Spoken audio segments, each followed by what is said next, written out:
एक निकम्मे नेता ने कहा, न हमारी सीमा में कोई घुसा हुआ है, न कोई आया।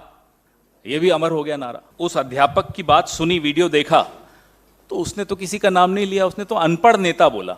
अब कोई पर्सनली ले लेता है तो उसमें तो कोई क्या कर सकता है। उनको क्यों लगा उन्हीं के बारे में बात हो रही है? इन्हें तो नहीं लगा, हमें तो नहीं लगा, कांग्रेस में से तो किसी को नहीं लगा। भाजपा को क्यों लगा कि उन्हीं के नेता की बात हो रही है? तो जब कोई व्हाट्सएप से इतना प्रभावित हो तो जाहिर सी बात है उसको विश्वविद्यालयों से और ज्ञान के इन मंदिरों से दुश्मनी होगी। कहां है ईओडब्ल्यू, कहां है ईडी, कहां है सीबीआई, कहां है एनआईए, कहां है डीआरआई? या सिर्फ ये तमाम एजेंसीज विपक्ष के लिए बनी हैं? जो अपने आप को चौकीदार मानती है, ये ट्रैवल एजेंसी बन गई है स्कैमस्टर्स की।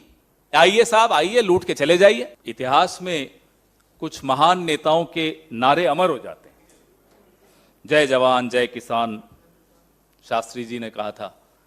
तुम मुझे खून दो, मैं तुम्हें आजादी दूंगा, नेताजी ने कहा था। लेकिन कुछ निकम्मे नेताओं के भी नारे अमर होते हैं। मैं नाम नहीं लूंगा। एक निकम्मे नेता ने कहा, न हमारी सीमा में कोई घुसा हुआ है, न कोई आया।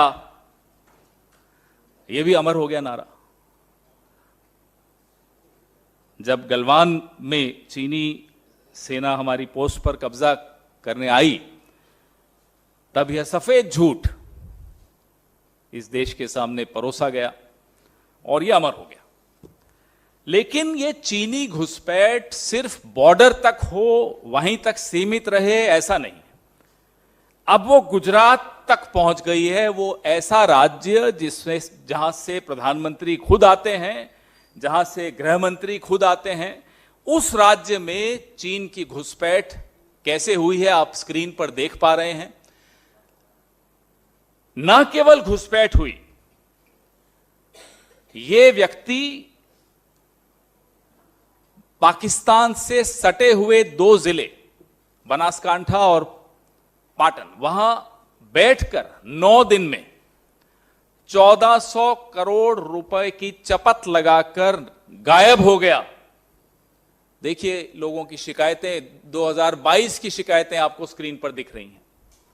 जो इसके विक्टिम्स थे, जो शिकार थे इस स्कैम के, भोले भाले लोग, गुजरात के 1200 लोग इसके शिकार बने। और ये व्यक्ति, आप सोचिए कितना संवेदनशील इलाका है गुजरात के ये जिले जो पाकिस्तान से सटे हुए हैं। वहां एक चीन का व्यक्ति आता है और ये उस दौरान आता है जब प्रधानमंत्री महीने में 1 या 2 या 3 या 4 बार गुजरात प्रचार करने जा रहे थे चुनाव का। उस दौरान ये स्कैम भी हो रहा था। पुलिस व्यस्त थी या पुलिस किसी दबाव में थी, ये क्या चल रहा था, इसका उत्तर आप लोग ही ढूंढेंगे। हम भी ढूंढने का प्रयास कर रहे हैं, लेकिन कुछ तो चल रहा था।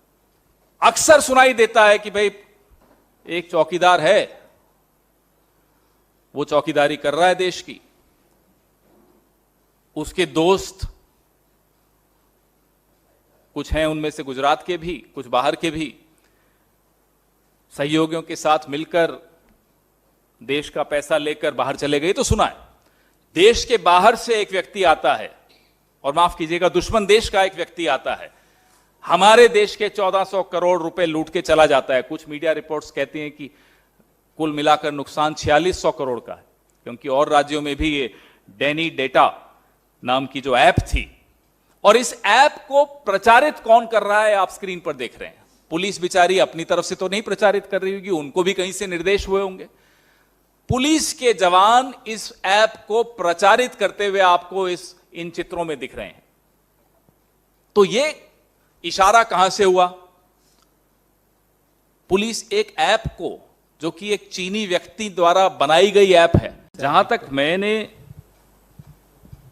उस अध्यापक की बात सुनी, वीडियो देखा, तो उसने तो किसी का नाम नहीं लिया, उसने तो अनपढ़ नेता बोला। अब कोई पर्सनली ले लेता है तो उसमें तो कोई क्या कर सकता है। उनको क्यों लगा उन्हीं के बारे में बात हो रही है? इन्हें तो नहीं लगा, हमें तो नहीं लगा, कांग्रेस में से तो किसी को नहीं लगा।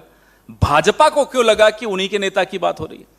और शिक्षा से, शिक्षण जगत से ऐसा क्या दुश्मनी है इनकी कि जब से सरकार में आए हैं साहेब, यूनिवर्सिटीज के पीछे पड़े हुए। वो उस्मानिया यूनिवर्सिटी हो, जवाहरलाल नेहरू विश्वविद्यालय हो, अलीगढ़ मुस्लिम यूनिवर्सिटी हो, अशोका यूनिवर्सिटी हो, प्राइवेट एकेडमीज हो, जहां देखो यूनिवर्सिटीज पे इनको जैसे विशेष दुश्मनी है कि जहां ज्ञान हो। अब या तो साहब आप हर विश्वविद्यालय का नाम बदल के व्हाट्सएप विश्वविद्यालय रख लो, फिर देखो कैसे रिश्ता इनका ठीक होता है विश्वविद्यालय से। इनको लगता है ज्ञान का एकमात्र स्रोत है, there is only one source of knowledge and wisdom which is WhatsApp. तो जब कोई व्हाट्सएप से इतना प्रभावित हो तो जाहिर सी बात है उसको विश्वविद्यालयों से और ज्ञान के इन मंदिरों से दुश्मनी होगी। हमारे सवाल हैं, बड़े स्पष्ट सवाल हैं। आप प्रधानमंत्री जी, आपके राज्य में ये हुआ, गृह मंत्री जी आपके राज्य में ये हुआ, आपने सर्टिफिकेट देते रहे, क्लीन चिट देते रहे, ये कैसे संभव हुआ? जिम्मेदारी किसकी बनेगी? कैसे एक ऐप उसने यहां आकर बनाई, पुलिस के जवान उसको प्रमोट कर रहे हैं, उसका एडवर्टाइजमेंट कर रहे हैं, उसका विज्ञापन दे रहे हैं। कहां है ईओडब्ल्यू, कहां है ईडी, कहां है सीबीआई, कहां है एनआईए, कहां है डीआरआई?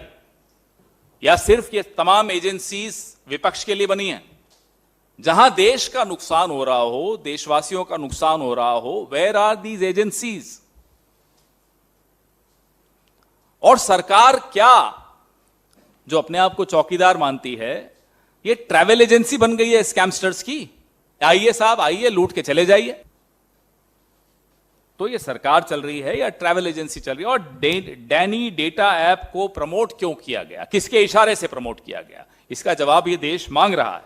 इस अभियान के पीछे, इस प्रचार अभियान के पीछे कौन था? खुद पुलिस तो मैं नहीं मानता कि अपनी तरफ से कुछ कर सकती, बड़ा डिसिप्लिन फोर्स होता है। ये उत्तर प्रदेश की पुलिस आपने देखी अभी टीवी पर, स्क्रीन पर। इस ऐप के पीछे कुछ शेल कंपनीज बनी, वो पैसा यूरोप गया, वो पैसा दुबई गया, यूक्रेन गया, जहां जहां गया, उस पूरा एक व्हाइट पेपर इस विषय में देश के सामने जारी करना चाहिए। देश को जवाब चाहिए। जो 1200 लोगों का 1400 करोड़ लुटा है, वो जवाब मांग